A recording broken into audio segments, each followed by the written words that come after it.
बसपा ने, कांग्रेस ने कहा है बसपा ने बड़ी देर कर दी, वही बात आज समाजवादी पार्टी प्रवक्ता भी ने भी कहा और सब कह रहे हैं।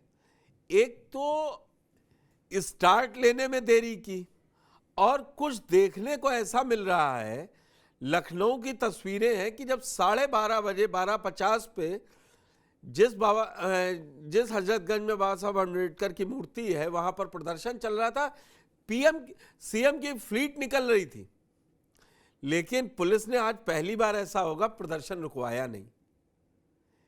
फिर कहते हैं कि कोई दोस्ती नहीं है, फिर तो समाजवादी पार्टी प्रदर्शन करने निकलती तो 1.5 किलोमीटर पहले ही रोक लिया जाता। हाउस अरेस्ट कर लिए गए थे आराधना मिश्रा मोना कांग्रेस से, या संभल के लिए निकल रहे थे नेता।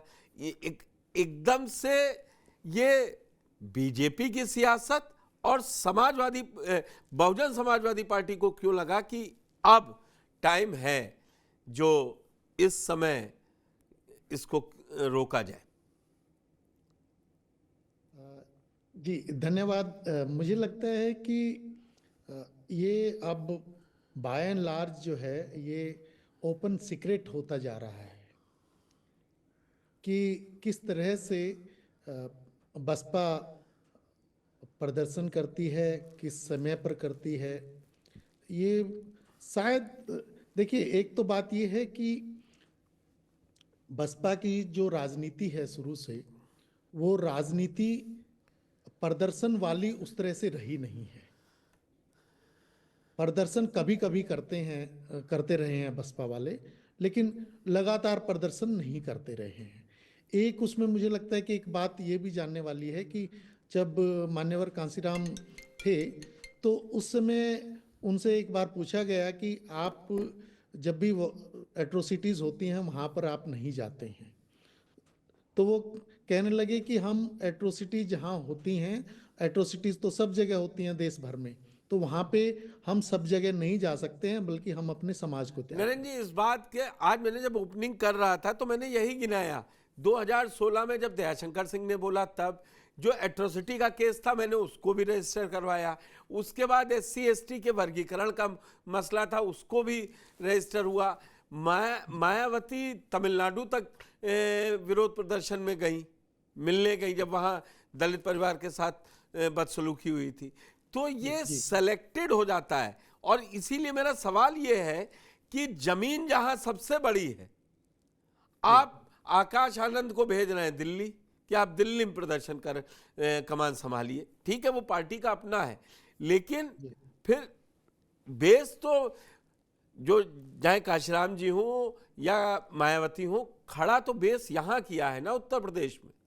उत्तर प्रदेश में बसपा खड़ी हो जाए तो जहां जहां 2 4 5 सीटें जीतती है वो फिर जीतना शुरू हो जाएगी, और लड़ाई इधर उधर।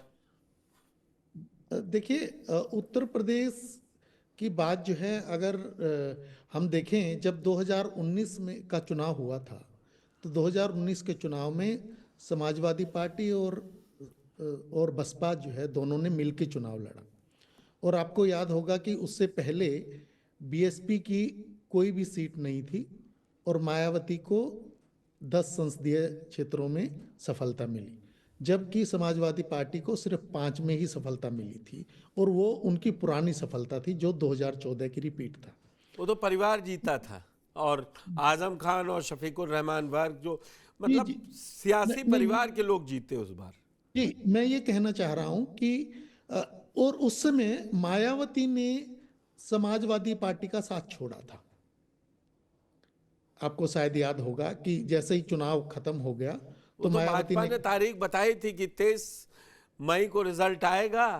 कौशिक साहब बैठे अभी, उनके पास भी मैं जाऊंगा और गठबंधन टूट जाएगा, और हुआ भी वही।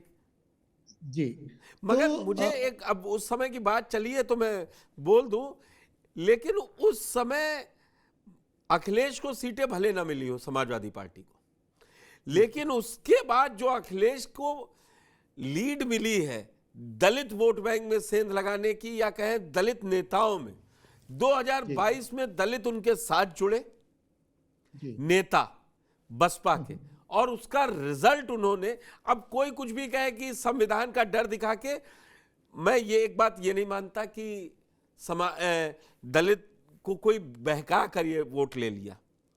वो वोट परसेंटेज जब दिखाई दे रहा है ना, तब मालूम पड़ रहा है कि बेचैनी है क्यों सबको। जी देखिए, एक जो बात मुझे लगती है जो उत्तर प्रदेश के संदर्भ में जी कि उसमें ये है कि जो बसपा का वोट बैंक है और बसपा से जो एक तरह से ट्रेंड लोग हैं, वो ट्रेंड लोग जो हैं वो अब ये देखने लगे हैं कि जिस तरह की बसपा की राजनीति होती थी उस राजनीति में वो तीखापन नहीं रहा है। तो उस वजह से जहां पे उनको ठीक है। ऑल्टरनेटिव दिखा आपकी इसी बात से मैं डॉक्टर कौशिक के पास जाता हूं कि वो तीखापन नहीं रह गया। कौशिक जी, आपने भी मायावती का पूरा समय देखा और इटावा में शेखर गुप्ता, और आप उस दौर में वहीं थे, लेकिन कहां से कहां मायावती पहुंच गई, ये तो ना काशीराम ने सोचा था कि मतलब वो डाउनफॉल होते होते होते होते बिल्कुल गिरता ही चला गया ग्राफ। देखो, जब बसपा का उदय हुआ तो निश्चित तौर से कुछ नारों के साथ हुआ, तो सवर्णों का उस समय जबरदस्त विरोध था और उनके समर्थन उनके साथ आ गए। पहली बार सरकार किनके साथ बनती है, किनके समर्थन से बनती है? 2 बार बनी। ठीक है कि पहली बार की बात सबसे करो। पहला हाँ, पहली ठीक बार है कि नहीं? 92 अब हाँ। सॉरी। कहाँ गया वो वोट बैंक? वो गणेश जी में बदल गया। ठीक, फिर आपकी समाजवादी पार्टी से लड़ाई हुई, समाजवादी पार्टी पर बड़ा आरोप लगा उस समय, आप उनके साथ भी चली गई। जबकि 2012 से 17 के बीच आप देखेंगे बड़ा घमासान प्रदेश में रहा, तमाम जगह अम्बेडकर की मूर्तियां तोड़ी गई, तमाम उस समय बड़ा परिस्थितियां खराब थी उस समय जी। निश्चित तौर से उससे पहले की आप देखेंगे तो 311 के मुकदमे अधिकतर देखेंगे तो समाजवादी पार्टी के लोगों के खिलाफ लगे। बिल्कुल। ठीक है कि नहीं?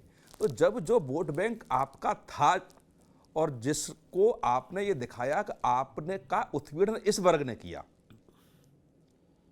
और उसी वर्ग के साथ साथ आप जाते रहे सत्ता के लिए, तो वोटर तो समझदार है ना कि आप कुर्सी पाने के लिए आप भाजपा के साथ भी चली गई, आप सपा के साथ भी चली गई। ठीक है, कांग्रेस के साथ मौका लगा तो कांग्रेस के साथ 2004 से गठबंधन, बसपा ने गठबंधन चुनाव जो लड़ा 2004 से 14 तक समर्थन रहा केंद्र में बसपा का। चिट्ठी ठीक के है, साथ तो वो रहा ना, तो आप कांग्रेस के साथ भी चले गए। तो आखिर में कौन सा 96 का चुनाव, मतलब कांग्रेस का जो पहला सरेंडर था 90 के दशक में, वो मायावती के ही सामने था। अच्छा, दूसरा, जब काशीराम जी चलते थे गांव-गांव पगड़ी पगड़ी, तब काशीराम जी की बात करने का तरीका और अपने समर्थकों के बीच जो बातें रखते थे उस समय, निश्चित तौर से वो उस समय सहमत थे उनके समर्थक, जो कुछ कहते हैं। और जो उनके उत्पीड़न की बात है याद दिलाना, किस तरीके से हमको आगे बढ़ना है, बिना सत्ता के परिवर्तन नहीं हो सकता, सत्ता में आना बहुत जरूरी है, ये सब चीज़ों के साथ साथ जो काशीराम जी की बातें और काशीराम जी का जो ब्लूप्रिंट था, जो उनके समाज ने देखा, वो निश्चित तौर से उसको बहुत बदल दिया गया। और वही परिस्थिति है कि आज बहुजन समाज पार्टी कहाँ खड़ी है। 2019 में अच्छा, कभी भी हम लोगों ने भी नहीं सोचा था कभी लाइफ में कि सपा के साथ गठबंधन हो सकता है। ये सोचा सबके साथ जा सकती है, बस सपा के साथ नहीं जा सकती। अच्छा, मायावती जी का जीते जी तो नहीं हो सकता, आगे वाली पीढ़ी सपा के साथ जा सकती है, लेकिन मायावती जी का जीते जी नहीं होगा कि वो सपा से साथ गठबंधन कर लेंगे। लेकिन वो सपा के साथ भी गठबंधन किया।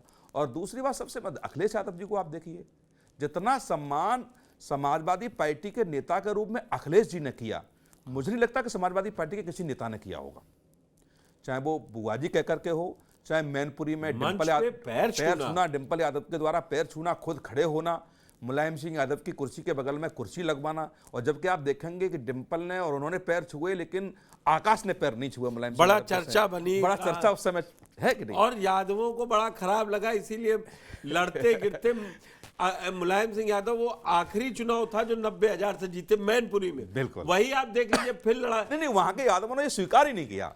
वो स्वीकार वही आपके हमारे घर की सबसे बड़ी पुत्र वधू ने पैर छू लिए, लेकिन उनके भतीजे ने मुलायम सिंह यादव के पैर नहीं छुए।